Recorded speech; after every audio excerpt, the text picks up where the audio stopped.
Joseph Kabila accusé de soutenir le mouvement rebelle M23 et l'Alliance du fleuve Congo dirigée par Corneille Nangaa.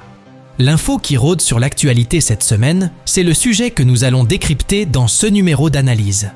Si mes contenus vous intéressent, n'oubliez pas de vous abonner pour ne rien rater.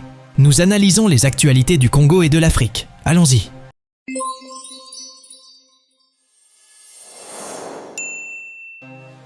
Joseph Kabila est ciblé comme un soutien clé de plus au M23. Cette nouvelle vient dans la bouche du secrétaire général de l'UDPS. Le mardi 9 avril, Augustin Kabouya a une fois encore de plus affirmé que Joseph Kabila serait derrière le mouvement politico-militaire Alliance Fleuve Congo, AFC, dirigé par l'ancien président de la CENI Corneille Nangaa et d'autres membres du M23 soutenus aussi par Kigali. Il a répété ces allégations au cours d'une matinée politique devant les militants au siège du parti présidentiel UDPS. Il a fustigé l'attitude des membres de certaines formations politiques qui n'ont pas pu résister dans l'opposition et qui, selon lui, ont rejoint la rébellion. Il n'habite plus ici. Retenez dans vos cœurs ceci. Cette situation que nous traversons, c'est toujours Kabila qui est à la base de cette situation, a notamment déclaré Augustin Kabouya.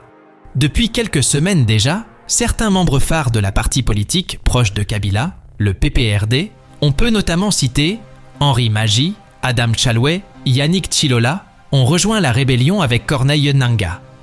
Il n'y a pas que ceux de PPRD dans cette affaire, on a aussi ceux d'autres partis politiques comme Jean-Jacques Mamba du MLC et Willy Ngoma de l'UDPS. Certains ne sont pas cités ici, mais selon la fiche de renseignement du groupe, il compte plusieurs membres. Qu'est-ce qui pousse ces Congolais à rejoindre la rébellion? Revenons à l'histoire. Nous savons bien que parmi nos hommes politiques congolais forts, il y a beaucoup dans les lots qui sont le fruit de la rébellion. Mobutu a été chassé par une force de rebelles, qui sont aujourd'hui des députés, sénateurs et autres. Certains politiciens ont déjà été auparavant dans des groupes de rebelles, certains même dirigeaient ces groupes. Mais ils vivent actuellement dans les couloirs présidentiels. Parlons alors d'AFC. Leur ambition est d'enlever Félix Tshisekedi au pouvoir et de mettre la stabilité constitutionnelle. Ce groupe AFC est différent de M23, car l'Alliance Fleuve Congo vise directement le pouvoir actuel à l'accusant d'irresponsable. Ils accusent le régime de Félix Tshisekedi de la dictature remplie de gestion calamiteuse et détournement de fonds publics. C'est comme AFDL contre la dictature de Mobutu. Le régime actuel doit faire attention, car la vague des groupes de rebelles visant le pouvoir sont prêts à tout pour réussir leur coup. Est-ce que Joseph Kabila peut être derrière cette alliance? La réponse est oui et non. C'est un terrain glissant qu'on ne peut pas affirmer des propos sans preuve. Nous savons tous que les politiciens congolais vivent que pour les intérêts personnels, alors quel sera l'intérêt de Joseph Kabila de soutenir l'Alliance du fleuve Congo?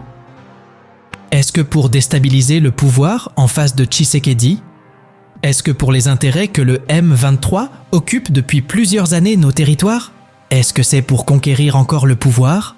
D'aider Corneille Nangaa d'accéder à la magistrature suprême? Revenons-en d'abord en 2001.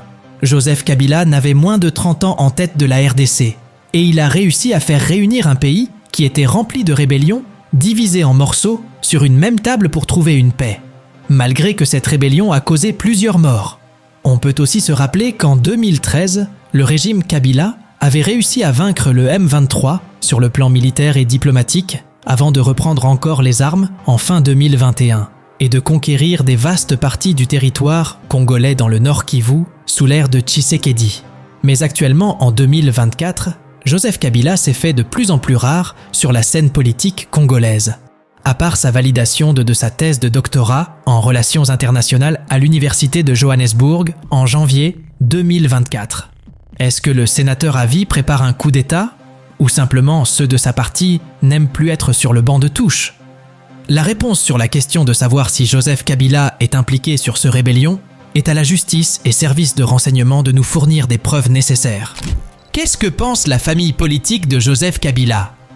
Déjà après que certains membres ont affiché leur soutien au mouvement rebelle de Corneille Nangaa, le PPRD avait vite réagi avec le secrétaire permanent adjoint de la partie, Ferdinand Cambéré, qui dit haut et fort que le Raïs, le PPRD et le FCC ne sont pas concernés par l'AFC. On peut ajouter aussi ceci d'une déclaration d'Emmanuel Shadari. Si Kabila avait la soif du pouvoir, il n'allait pas accepter l'alternance pacifique avec Tshisekedi et personne ne pouvait l'empêcher de s'éterniser au pouvoir ou bien d'imposer son dauphin Chadari.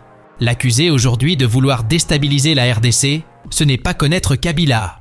Le parti cher à Joseph Kabila lance une mise en garde à ce régime en panne de démarreur et des solutions stratégiques pour ramener la paix et la sécurité dans le pays en général et à l'Est. Qu'est dit Joseph Kabila lui-même ? L'ancien président Joseph Kabila maintient un silence qui, dans le contexte actuel, n'a plus sa raison d'être. Face à cette situation qui requiert des réponses claires, l'exigence que Kabila prenne la parole pour clarifier sa position devient de plus en plus pressante. La parole de Joseph Kabila pourrait bien être la clé qui ouvrira la porte vers la réconciliation ou, à défaut, plongera le pays dans les abysses de la division.